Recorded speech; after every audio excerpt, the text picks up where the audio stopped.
оқып жүрсің бе? Жалпы осы кітапты үзбестен оқып жүрмін.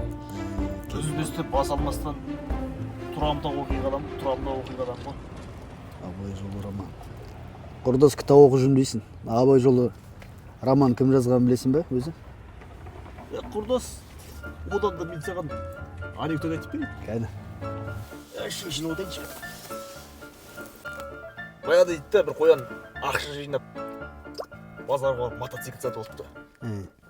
Содан бері мотоцикл сатып алыпты да ауылға келіп, соны жаңағы ауылда аю болған ғой көршісі.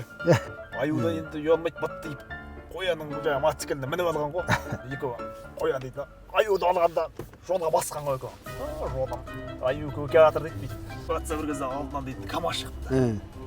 Енді оны ар жақтан байқап тұрған қоян айтты ғой аюға. Аю көзін жұм деген ғой.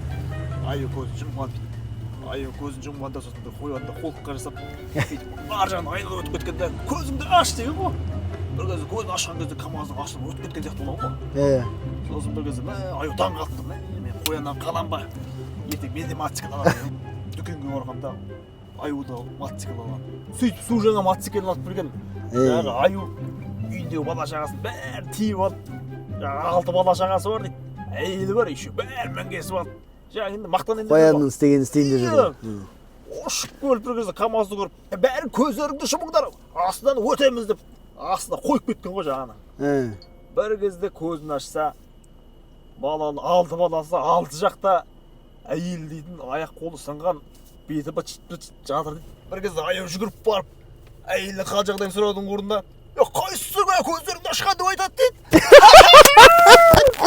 Қалай өлтірем ба? Өлтіресің. Шүкір Аллаға, қазір міне машинаға да Мына алдына ақша алып қойсың, не ақша бар? осы машина тізгіндеп жатқан жайымыз бар енді.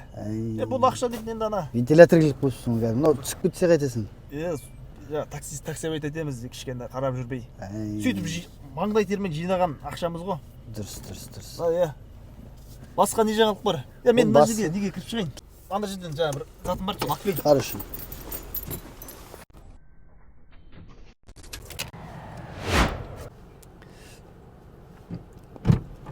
Құрдас.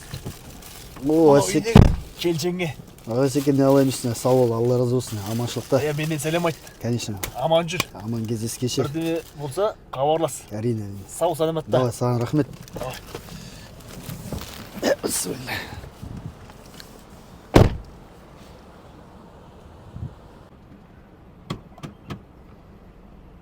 Өй! Бұл жерде ақша қайда? Анау алып кеткен жоқ па? Әркімге жем болып жүре бер сол.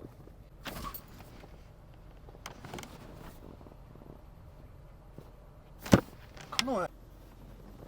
Ей, аңқау асаным-ай, жүрсің ол сол бәріне жем болып. Сол алған деймін ақшаны. Естесе бе кәді? 2 теңге үшін барып тұрған тағы ұят болар ма кәді? Қайтем бе?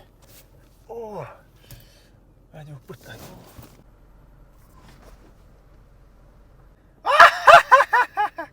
Аңқау асан, ақмағым-ай. Қойда кетті мұ? Басым қотты ғой, мен әркімге жақсылық жасау үшін, жақсылыққа жамандық деген бұл қайсасқаны. Адамдардың бұл не өк кеткен сонда? Осылайша Асан тұңғиық күдікті ойға шомып жүргенде 3 күн өте шықты.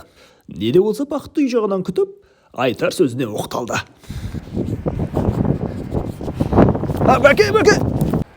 Бәке! Асеке не болды, аманшылық па, жай ма? Бәке, сен осы алдында әкеліп тастаған кезде менің көлігімнен ақша көрмедің бе? Көрдім. Сен, бәке, сен сақалың бар, басыңда тақияң бар, мен саған әкеліп жатырмын. Сен оның не ақшаңды алып менің азғантай? Құрдас, кітап оқитының қайда сенің? Сол кітабыңды алып оқыш. Ішінен ақшаңды табасың, байғазысымен. Ал енді аманшылықта. Байғазы? Ана жерден жаңа бір затым бар, соны алып келейін. Хорошо.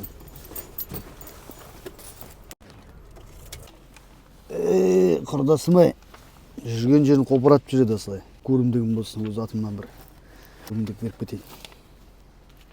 Адам баласы құбылмалы жүйе. Еш нәрсенің байыбына бармай жатып, ашу шақырып қытымыр сөздермен бірін-бірін түсінбей жатады. Бірін бірі түсінемін дегенше жанынан мысқылдап өмірде өте шығады. Солай өмірден өтіп жатырғандары қаншама. Жақсы сөз жармырыс, жақсы ойла, жақсы сөйле. Асылында ең мықты адам өзінің жаман ойын қамшылап жөнге салған адам.